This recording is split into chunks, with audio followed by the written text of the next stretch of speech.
Sa cellphone video na ito, makikita ang paglamon ng apoy sa isang abandonadong bahay sa barangay San Rafael, Lagunoy, Camarines Sur, bandang alas 4:05 ng hapon kahapon. Umabot ang sunog sa ikaunang alarma at tuluyang naapula alas 4:22 ng hapon. Ayon sa Bureau of Fire Protection Lagunoy, ang nasunog na bahay ay pagmamay-ari ng dating alkalde sa naturang bayan at ilang taon nang inabandona. Tinataya naman na aabot sa mahigit kumulang 100,000 pesos ang pinsalang iniwan ng sunog.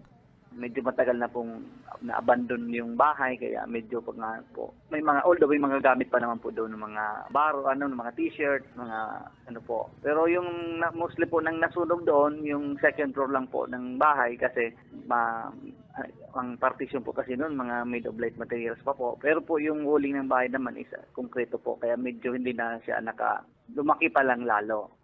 Sa ngayon, patuloy pa rin ang ginagawang investigasyon ng otoridad sa pagtukoy ng pinagmula ng sunog.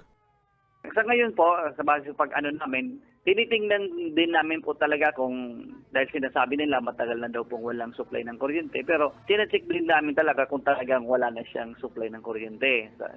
At isang anggulo pa namin na tinimbestigahan yung sinasabi na may yung mentally ill na tao, na bata, na bumasok daw doon bago mangyari ang sunog.